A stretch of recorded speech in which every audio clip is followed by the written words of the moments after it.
Hi, how's it going? Today I'll be talking about this art supply that I got, which is Manga Screen Tone. Screen Tone is used for adding texture and shade to different objects and backgrounds within a manga illustration, and is a traditional art supply used by mangaka. So this specific screen tone was from Deleter, and I got this off of Amazon, and you can usually find these screen tones on Amazon or any other art supply store for $12 to $20. You can find cheaper versions for $3 on Amazon, but you do have to pay a lot for shipping since most of these screen tones can only be found in Japan. So let's take a look at this screen tone right here. So this is a B4 sized Deleter screen tone. On the order it listed that it was a light background effect. Alright, let's open this screen tone. So there's a adhesive on the back they can just open up.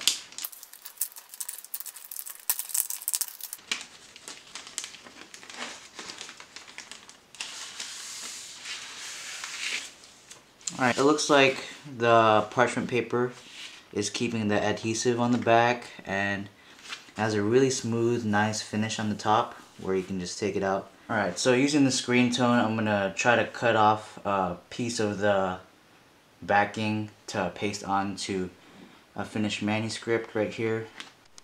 So before pasting the backing onto the finished manuscript, I have to first find the area of the screen tone that I want to use.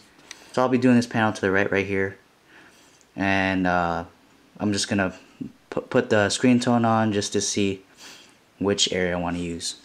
Now in trying to find the area, you can be very subjective in what you want to do based on the highlights in the screen tone that you want to use. I think I'm going to choose to cut this cross section out and then paste it. So when you're cutting out the initial screen tone, you first want to have enough for a margin of error where if you don't cut it right, you can just cut it off later. So right now I'm just measuring my screen tone. There's a little border for my margin of error to the sides. What's really cool about this is that they have little markers that can help you out in trying to get your wanted size.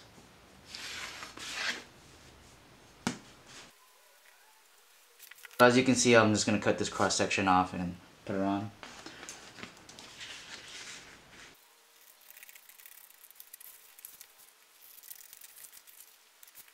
And it should fit. Yeah. So now that we have the screen tone cut out right here, we just have to take off the adhesive on the back and paste it.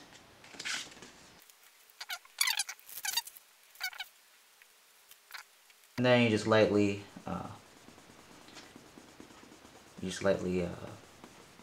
hold it down, make sure it sticks. So after pasting the screen tone, we can finally highlight the portions that we want to take out, which is the characters, the speech bubbles, and the hearts. And you can use an X-Acto knife or I'm using a box cutter this time. So let's begin. So when making cuts, you should focus on cutting the top layer, but not cut too hard that you cut the actual paper behind it.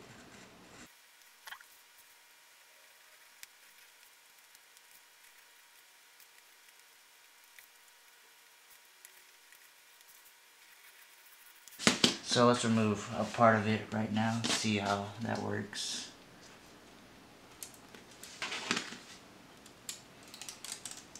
And then you can just remove it like so, and it comes pretty clean off.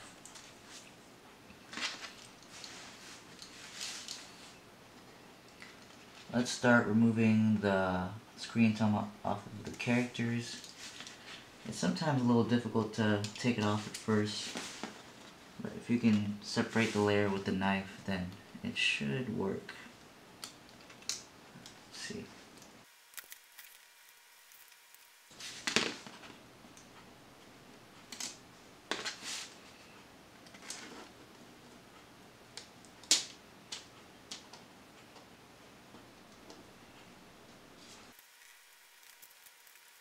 Taking off the screen tone, you want to be careful that you keep some of the screen tone that you want to keep. So sometimes it's helpful to cut in different areas where you want to have a little bit more detail, and then make sure that your cuts are pretty aligned to what you actually want.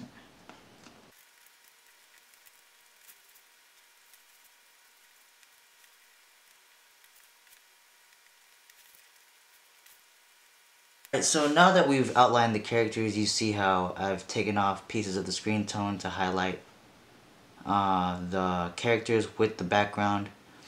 And screen tones are a really easy way to put an easy background and put some shading and some effects into your artwork. So now that I've done the characters, I'll just do the rest and we'll close off the video with our final comments.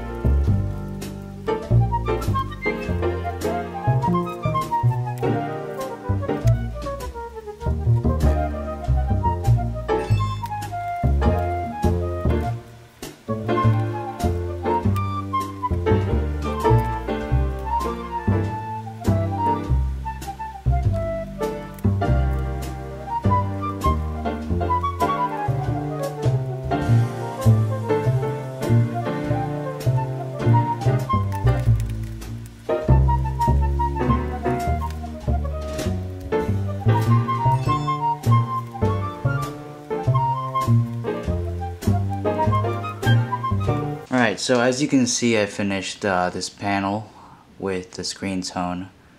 It turned out pretty nicely.